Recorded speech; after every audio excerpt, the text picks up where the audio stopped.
Thanks for watching this video, and please hit the subscribe button. Also, if you like the content, please make sure you hit the thumbs up. So I'm currently getting ready to go on the trip. I'm about to start packing all my bags, and I also need to get a video out. So this is why we're here right now. I think everyone has travel necessities, things that they cannot leave the house with. It's almost like jumping in your car without your cell phone. Like, you will very quickly turn around to go get your cell phone, probably before you even go get your wallet. No, I have plenty of times. What are some of the things that I have to take with me? So this video is top 5 things that I'm going to make sure that I have on every international trip that I go on. 1, power converter. This right here I take everywhere with me. Any international trip I go on, I take it with me because you never know what the power output is going to be. So it's always good to have. Plus, on top of that, this particular one right here has 4 USB ports. It has 3 outlet ports.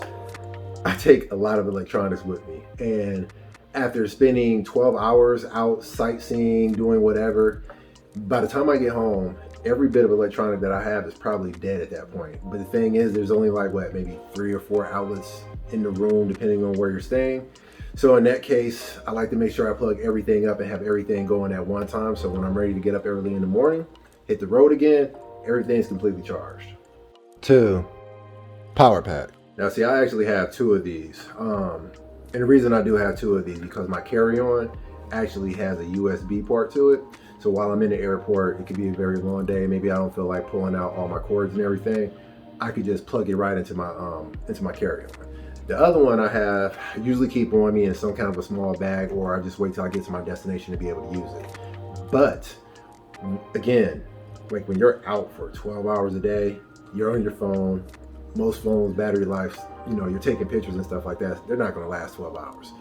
Just not going to happen. So between being on my phone, using other accessories that I have, these power packs come in handy for being out all day, charging up a device, not having to jump into a cafe real quick to try to get a charger. Hopefully they understand. Better yet, they may not even have a compatible charger or the power source to actually charge your device. So, power packs. 3, noise canceling headphones. Have you ever been on a plane with a loud screaming child? These are my saving grace.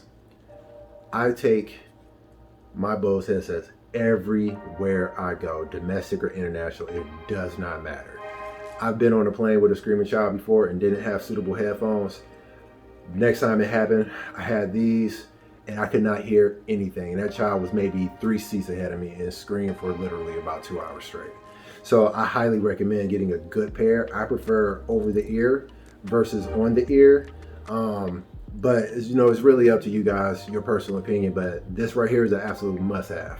4, a gimbal. So the gimbal works great. This is something that's compatible with DSLR cameras, point and shoots, your cell phone, and even the GoPro.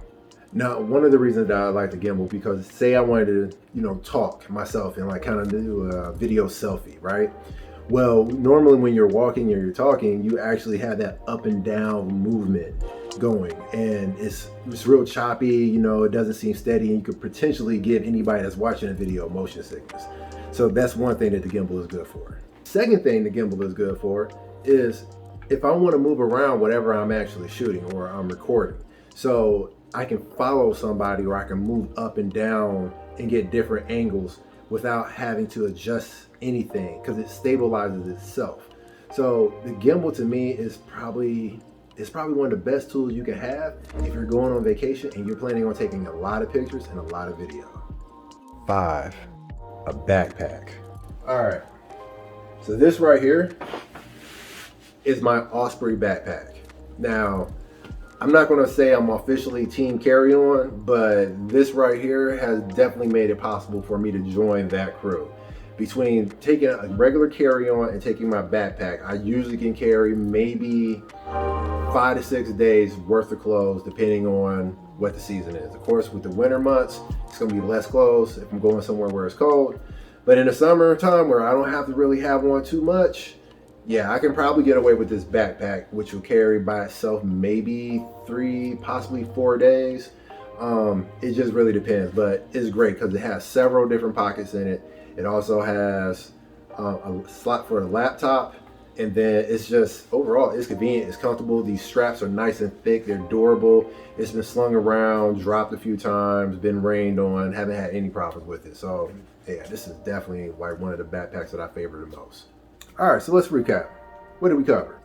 Power converter, power pack, gimbal, noise cancellation headphones, backpack. Am I missing something? Oh, I think that's it. All right, so do me a favor, leave a comment. Let me know what is your must-haves for when you travel, international or domestic. If you're interested in any of the items that I use personally, I'll drop links in the description for it. I hope this information was helpful for you. And if so, make sure that you like the video. Also, don't forget about the subscriber contest that we have going on. If you need more information on that, check out the subscriber video that we have posted, and then also make sure that you go to the Facebook page as well as the website. Until next time, peace.